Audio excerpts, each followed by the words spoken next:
अनुभवी इन्व्हेस्टर की ज्यांनी शेअर मार्केट म्हणजे काय असते, शेअर मार्केटचा प्रॉफिट मल्टिपल वेळा बुक केलेला आहे, फायदा करून घेतलेला आहे.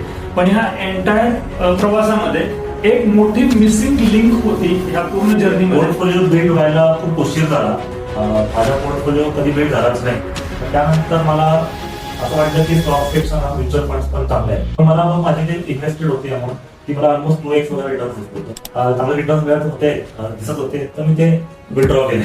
आणि पण मित्र प्रश्न विचारायचे की अरे आता इतका आपला स्टॉक दिसतोय पोर्टफोलिओ काय करतो. स्टॉकची इन्व्हेस्टमेंटची जर्नी तुम्ही अनुभवलेली आहे आणि आता तुम्ही म्युच्युअल फंडची पण अनुभवले, परत रिस्टार्ट झालेली आहे म्युच्युअल फंडची जर्नी. तर दोन्हीतला महत्वाचा फरक काय तुम्हाला जाणवला? त्याच्यामध्ये पण मुळात मी एक चूक केली की नमस्कार मित्रांनो, रिअल इन्व्हेस्टर रिअल स्टोरीज या उपक्रमाअंतर्गत आम्ही काही इन्व्हेस्टर बोलवतोय ज्यांच्या माध्यमातून आपल्याला कळेल की त्यांच्या गुंतवणुकीचा प्रवास कसा आहे. याचा मुख्य उद्देश असा आहे की बऱ्याच वेळेला फक्त आम्ही वन साइडेडच असतोय सगळी स्टोरी लिसन करण्यासाठी, आणि आम्हाला बऱ्यापैकी अनेक इन्व्हेस्टमेंटच्या कंपनीचे ऐकायला भेटतात. तर हे आम्ही ह्यातले काही पिन पॉइंट असलेले, ह्यातले काही लर्निंग असलेले बऱ्यापैकी अनेक लोकांना शेअर करतोय. पण हेच sharing real investor real stories या उपक्रमाअंतर्गत आम्ही तुमच्यापर्यंत घेऊन येतोय. तर आज आपल्याकडे आपले इन्व्हेस्टर कृष्णकांत पाटील आहेत. आपण जाऊया त्यांची स्टोरी समजून घ्यायला की त्यांची इन्व्हेस्टमेंटची जर्नी कशी सुरुवात झाली आणि आता ते कोणत्या स्टेजला आहेत ते. वेलकम कृष्णकांत सर या आपल्या पॉडकास्ट मध्ये. नमस्कार. पहिल्यांदा संधी दिल्याबद्दल धन्यवाद. आणि माझं मत मांडायला एक साधन मिळालं. तर माझी इन्व्हेस्टमेंट जर्नी सुरू झाली ही 2008 मध्ये. त्याआधी मला स्टॉक मार्केट आणि इन्व्हेस्टमेंट याच्याबद्दल जास्त माहिती नव्हती. मी एकदा बँकेत गेलो आणि बँकेत माझं काहीतरी काम होतं, मी करायला गेलो. तर तेव्हा बाजूला एक sales executive SIP mutual fund काय असतं आणि ते काय इन्व्हेस्ट करायला पाहिजे, तर हे सगळं त्यांच्या कस्टमरला समजून सांगत होते. आणि त्यावेळी लेहमन ब्रदर्सचं मार्केट क्रॅश झाला होता आणि बऱ्यापैकी मार्केट कोलॅप्स झालं होतं. तर काही केल्या तो कस्टमर काही ऍग्री करत नव्हता की तुम्ही इन्व्हेस्टमेंट करायला पाहिजे. बरोबर आहे. 2008चं अशी परिस्थिती होते की आता सगळेजण सांगतात की 2008 हे मार्केट खूप डाऊन झालं होतं आणि अशा परिस्थितीत प्रत्येक जण मार्केट पासून लांब जात होता. अशा परिस्थितीत तुम्ही ते त्यांचा डायलॉग ऐकत होता. हा हा ते त्यांना पटलं नाही कस्टमरला, एक सेल्स एक्झिक्युटिव्हचं. पण मला पटलं. त्यांनी एक वाक्य बोलले होते ते की आता जरी मार्केट डाऊन आहे पण हे कधी ना कधी वाढणार आहे, तर तुम्ही आता इन्व्हेस्ट केलंय तर तुम्हाला चांगलं ऍप्रिसिएशन मिळू शकतं. तर ते मला क्लिक झालं आणि मग मी तेव्हाच पहिलं माझं डीमॅट अकाउंट आहे ते उघडलं. म्हणजे इथं असं म्हणायला हरकत नाही की लोक बाहेर जात होते नॉलेज नसल्यामुळं, आणि तुम्हाला कोणतरी नॉलेजेबल भेटला त्या बँकेमध्ये की ज्यांनी तुम्हाला मार्केटचं महत्व समजून सांगितलं आणि तुम्ही ते तिथून सुरुवात केली. नॉलेजपेक्षा मला ते इंटरेस्टिंग वाटलं, त्यामुळे सुरुवात केली. तेव्हा मला नॉलेज नव्हतं पण मला ते क्लिक झालं की काहीतरी इंटरेस्टिंग आहे. ओके. आणि नंतर 2008ला सुरुवात काय केली, म्हणजे कशी सुरुवात केली? सुरुवात करताना मग मी पहिल्यांदा स्टॉक्स घेतले. पहिल्यांदा म्हणजे कोणी रेकमेंड केलं त्यानुसार मी स्टॉक घेत गेलो. काही खूप चांगले नाव, खूप चांगले स्टॉक, मोठे ब्रँड नेम्स त्यांचे स्टॉक घेत गेलो. पण मला हळूहळू कळलं की ते ब्रँड कुठलाही असला, कुठलाही स्टॉक असला तरी तो कधी ना कधी रिटर्न द्यायला कमी पडतो किंवा क्रॅश होतो किंवा काय होतं. मग तिथून सुरुवात झालं की नॉलेज घेणं, की मग स्टॉक कुठले घ्यायला पाहिजे, कसे घ्यायला पाहिजे. मग इथून ते नॉलेज तुम्ही कसं घेत होता? कुठला कोचिंग क्लास लावला होता की कशा स्वरूपात तुम्ही नॉलेज घेत होता? माझं त्यांच्याकडे डीमॅट अकाउंट होतं. त्यांच्याकडनं मला काही ईमेल्स यायचे, ते स्टॉकचं पूर्ण अभ्यास करून त्याचे एक रिपोर्ट पाठवायचे. तर तिथून मी सुरुवात केली. आणि मग मी नंतर 2012-13 साली म्हटलं तर मग मला इंटरेस्ट झाला. त्यावेळेस खूप हाय वरती होता की स्टॉक मार्केटमधून खूप पैसा मिळू शकतो, चांगले स्टॉक घेतले तर तुम्हाला रिटर्न खूप चांगले आहेत. मग तेव्हा मी कोचिंग वगैरे पण घेतलं. ओके. इन्व्हेस्टमेंट रिलेटेड किंवा स्टॉक मार्केटमध्ये कुठं कशी इन्व्हेस्ट करत. मग तोपर्यंत तुम्ही सातत्यानं स्टॉकच्या माध्यमातून इन्व्हेस्टमेंट करत होतो. ओके. मग 12 नंतर पुढं तर माझं कसं की मिक्स इन्व्हेस्टमेंट होतं. तेव्हा कसं की खूप माहिती नव्हतं की लॉंग टर्म करायला पाहिजे, लॉंग टर्म जायला पाहिजे. तर माझा व्ह्यू होता की एखादा स्टॉक घेतला 6 महिन्यात, वर्षभरात वाढला तर विकून द्यायचा, 2-3 महिन्यात पण विकून द्यायचा. तर मग मी जे स्टॉक घेतले आणि जे स्टॉक वाढले ते मी विकून टाकायचो आणि जे स्टॉक वाढले नाही ते पडून राहायचे. तर अशा पद्धतीची माझी ती मिक्स जर्नी होती. बरेचसे म्हणजे पुढचे 5 वर्ष 7 वर्ष तशीच जर्नी होती. ओके मित्रांनो, इथे लक्षात घ्या की जो स्टॉक काम करतोय, पैसे मिळवून देतोय, त्याला मात्र तुम्ही घरी पासच काहीतरी हा अनुभव होता, बरोबर ना? ऍक्च्युली जे स्टॉक्स चांगले काम करतात, रिटर्न देतात, त्यांना आपण सांभाळलं पाहिजे. पण इथंच मोस्ट ऑफ द इन्व्हेस्टर्स काय करतात, त्यांचं प्रॉफिट बुक करून घेतात आणि त्यांना घरी पाठवतात. म्हणजे आपल्यातनं हाकलून लावल्यासारखं ते आपल्या पोर्टफोलिओ मधून बाजूला काम करत नाही. त्यांना मात्र आपण प्रेम करत देतोय, प्रेम देत बसतोय, साठवत बसतोय. ही चूकच म्हणावी लागेल ना. ही मोठी चूक आहे ऍक्च्युली, कारण माइंडसेट विषय आहे. तुम्हाला जे दिसतं तुमच्या पोर्टफोलिओ मध्ये जे चांगलं आहे तुम्हाला वाटतं की ते आपण पहिल्या बुक करून घ्यायला पाहिजे, आणि जे लॉस मध्ये आहे त्याला आपण वाटतं की याला आपण वेळ दिला पाहिजे. नाही, अदर वे राऊंड असतं, हे कळायला वेळ लागला. ओके, पण ते बाय एक्सपिरियन्स ते कळालं. कळालं. नंतर पुढं तुमचा पोर्टफोलिओ कसा बिल्ड होत गेला? पोर्टफोलिओ बिल्ड व्हायला खूप उशीर झाला. माझा पोर्टफोलिओ कधी बिल्ड झालाच नाही तसं म्हटलं तर. मला जर कोणता स्टॉक किंवा चांगले रिटर्न्स मिळतात तर मी ते बुक करून घ्यायचो आणि ते पैसे मी वापरून घ्यायचो. असं नाही की मी ते परत रिइन्व्हेस्ट करायचो, तर मी ते वापरून घ्यायचो. परत माझी जर्नी परत रिस्टार्ट व्हायची 0 पासून. असं बऱ्याच वेळा झालं. तर रिटर्न्स भेटले किंवा मला काहीतरी गरज आहे तर मी त्यातनं आणि अप्रिशिएट झालेलं आहे अमाऊंट टाकलेली, इन्व्हेस्ट केलेली, तर मी त्यातनं काढून घ्यायचं आणि मग परत वाटलं तर परत इन्व्हेस्ट करायचं. तर असं मी जवळपास 2015 सालपर्यंत करत होतो. पण त्यानंतर मला असं वाटलं की स्टॉक्स पेक्षा ना म्युच्युअल फंड्स पण चांगले आहेत. तिथून मग पुढे मी पहिल्यांदा म्युच्युअल फंड मध्ये इन्व्हेस्ट करायला सुरुवात केली. आणि याचं कारण म्हणजे आमचं इंटरनल फ्रेंड सर्कलमधलं डिस्कशन की म्युच्युअल फंड्सने खूप चांगले रिटर्न्स दिले आहेत मागच्या काही वर्षात, आणि इथं आपण जे इन्व्हेस्ट केलं तर आपल्याला पॅसिव्ह राहता येतं. असं नाही की आपण ऍक्टिव्हली आपले स्टॉक्स वॉच करायचे एवढा ही वेळ येत नाही.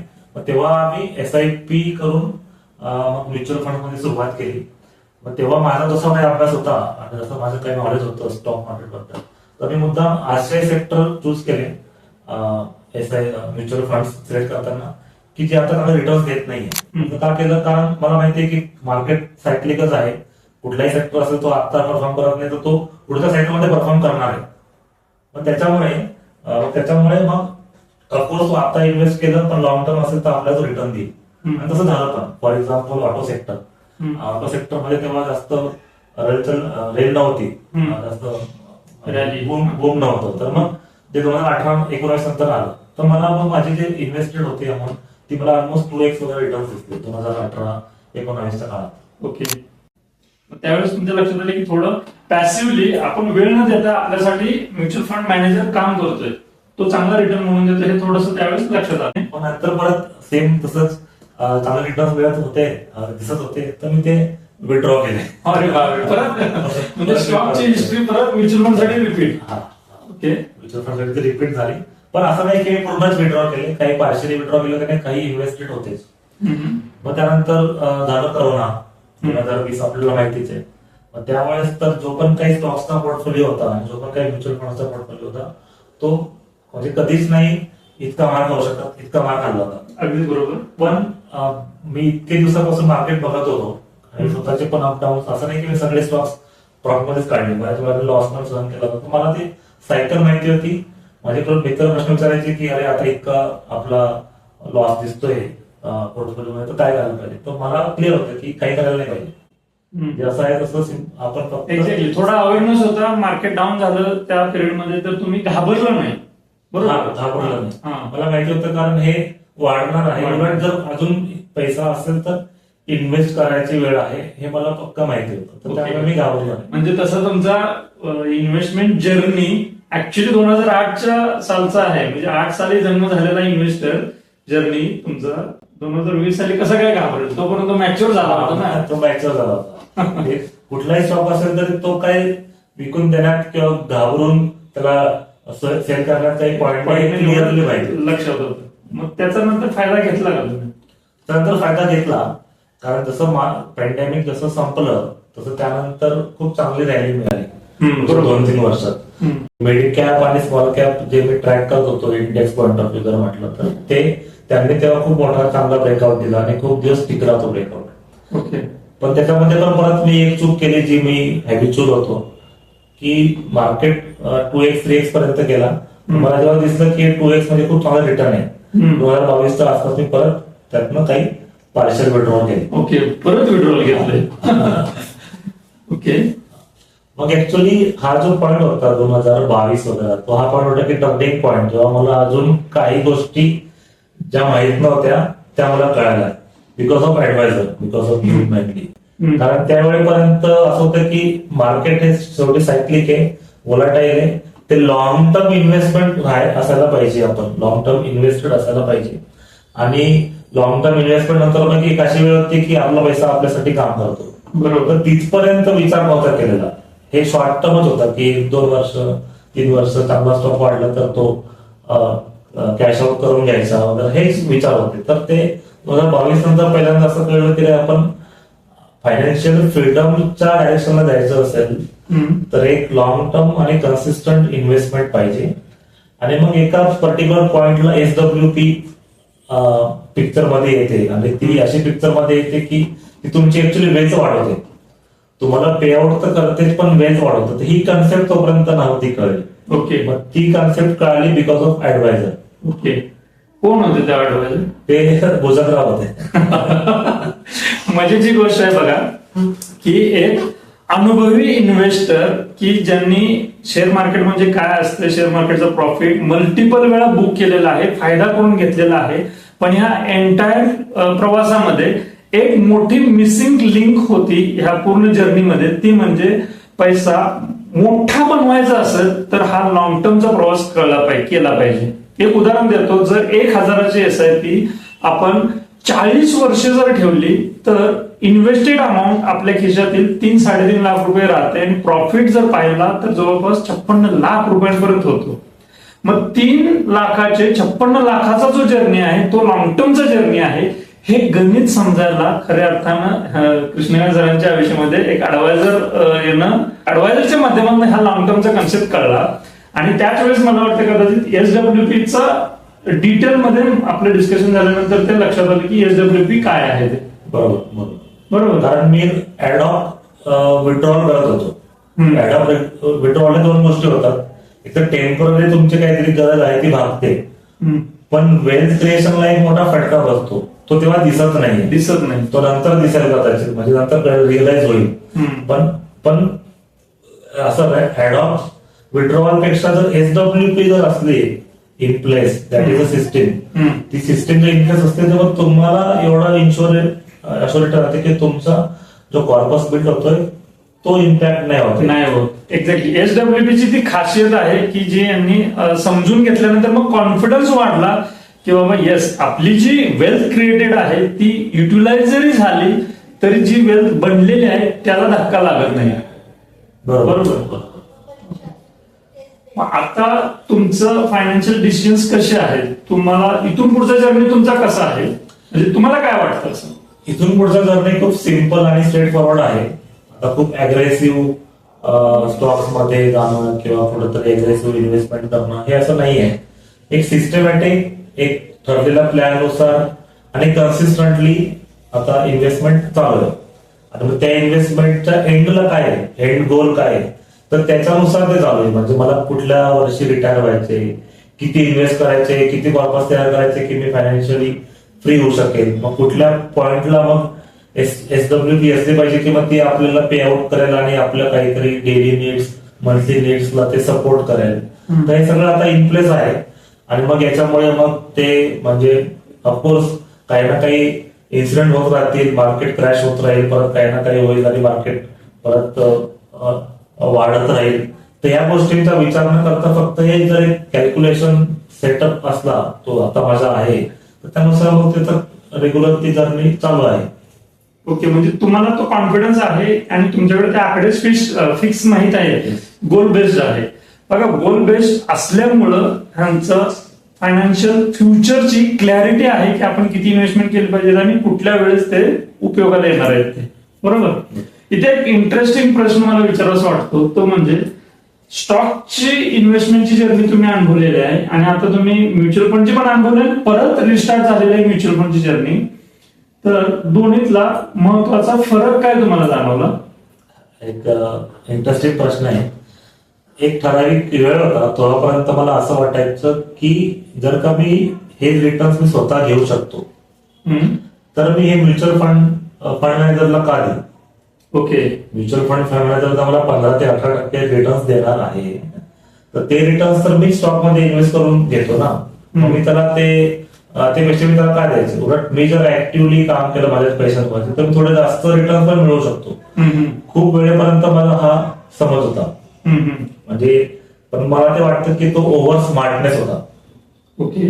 कारण तुम्हाला जर लॉंग टर्म मध्ये पैसा बनवायचा असेल तर तुम्ही खूप ऍक्टिव्ह राहून पैसा बनत नाही. ओके. आणि मग प्रत्येक वेळेस तुम्ही ऍक्टिव्ह आहे, मग काहीतरी झालं आणि तुमचा एखादा स्टॉक याच्यावर तुम्ही खूप हेवी इन्व्हेस्टमेंट करून ठेवली आहे आणि तिथं काहीतरी न्यूज आली, बॅड न्यूज आली, तर मग तुम्हाला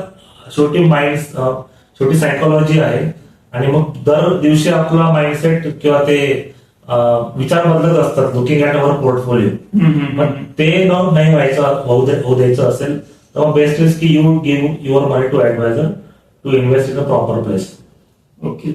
हे लर्निंग आल्यामुळे आता तशी मग निश्चिंत आहे तुमच्या फायनान्शियल जर्नीची. करेक्ट. हे महत्वाचं लर्निंग आहे. अतिशय महत्वाचा मुद्दा सरांनी सांगितलेला आहे. माझी एक रिक्वेस्ट आहे, जे स्टॉक्स मध्ये इन्व्हेस्टमेंट करतायत, ऍक्टिव्हली बघतायत पोर्टफोलिओ स्वतःचा वेळ देऊन करतायत, तर हे यांचं वाक्य पुन्हा एकदा त्यांनी ऐकावं की आपण किती आपला इमोशनल पोर्टफोलिओ म्हणजे कुठल्याही इम्पॅक्टमुळे इमोशनली बघण्याचा दृष्टिकोन पुन्हा पुन्हा चेंज होतो, which might impact your financial journey, invested journey. बरोबर. बरोबर. तर सिंपल असा आहे की जर का तुम्हाला तुमचा पैसा त्या रेटने ग्रो करता येत नसेल, तुम्हाला तेवढं नॉलेज नसेल, तर give it to advisor and let him do his job. Correct. म्हणूनच एक्सपर्ट म्हणला जातो. आपण रुटीन आपला जॉब करत असणार, आपलं जे काही व्यवसाय जॉब नोकरी असेल ते करत राहणार आणि आपण किती वेळ देणार, जो फुल टाइम करतो त्याला नाही आपण बीट करू शकत. हे एक महत्वाचं लर्निंग म्हणायला हरकत नाही. बरोबर. शेवटचा एक मला महत्वाचा प्रश्न विचारायचा वाटतो की जे आता जर्नी स्टार्ट केलेली आहे त्यांच्यासाठी तुम्ही काय सांगाल तुमच्या लर्निंग मधून? जर तुम्ही म्युच्युअल फंड मध्ये जर्नी स्टार्ट करताय आणि जर तुम्ही सरांसोबत करताय तर तुमचं फक्त एवढं काम आहे की तुमची जी SIP अमाऊंट आहे ती दर महिन्याला जाते आहे आणि तिथं ब्रेक पडत नाहीये.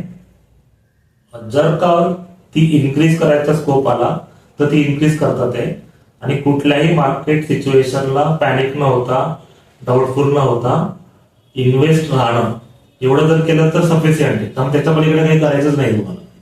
आणि जे पण काही आहे आपल्या हातात ते आहे इन्व्हेस्ट करत राहणं आणि पेशन्सली त्याला वेळ देणं वाढण्यासाठी. कारण दोनच गोष्टी आपल्या हातात आहे, एक तर इन्व्हेस्ट करत राहणं आणि टाइम. कारण तुम्ही जर टाइम जर तुम्ही मॅच करायला गेले की मला इतका पर्पस एवढ्या वर्षातच बनवायचा आहे तर ते कदाचित शक्य नाही होणार. पण तुमच्याकडे जर टाइम फ्रेम हा थोडा मोठा असला तर ऑफकोर्स ते रिटर्न्स पण चांगले येऊ शकतात आणि जितका मोठा टाइम फ्रेम तिथं मग कंपाऊंडिंगचं पण इंजिन काम करायला लागतं. त्यामुळे मग ते अप्रिसिएशन आणि ते रिटर्न्स खूप म्हणजे वाढतात, एक्सपोनेन्शियली वाढतात एका पॉइंट नंतर बिकॉज ऑफ कंपाऊंडिंग इफेक्ट. तर दोनच गोष्टी तुमच्या हातामध्ये, एक तर stay invested consistently for long term. Yes. खऱ्या अर्थानं हेच लॉंग टर्म वेल्थ क्रिएशनचं सिक्रेट आहे. सातत्यानं गुंतवणूक करत राहायचं आणि टिकून राहायचं, हेच महत्वाचं सरांच्या ह्या फायनान्शियल जर्नी मधून लक्षात आलेलं आहे. पहा मित्रांनो, किती रोलर कोस्टर राईड आहेत, वर जाणं खाली येणं, वर जाणं खाली, आणि शेवटी पॅसिव्हली वेल्थ क्रिएट होते हे लक्षात आल्यानंतर निश्चितपणे त्यांनी इन्व्हेस्टमेंट परत जोमाने सुरुवात केलेली आहे. सो श्रीनाथ सर, तुम्ही आलात आणि तुम्ही तुमचे मनोगत व्यक्त करण्यासाठी वेळ दिलात आणि रेकॉर्डिंग करायसाठी प्रामुख्याने तुम्ही तयार झालात, त्याबद्दल तुमचं मनापासून खूप खूप अभिनंदन. कारण पुढच्या स्टेज मागचा शहाणा असे जे आपण मन म्हणतो ना, त्या म्हणीप्रमाणे नक्की कुणाला तर याचा उपयोग होईल. तुम्हाला काय वाटतंय, तुमचा काय अभिप्राय आहे हे नक्की ह्या व्हिडिओच्या खाली कमेंट मध्ये तुमचा अभिप्राय नोंदवा. धन्यवाद सर.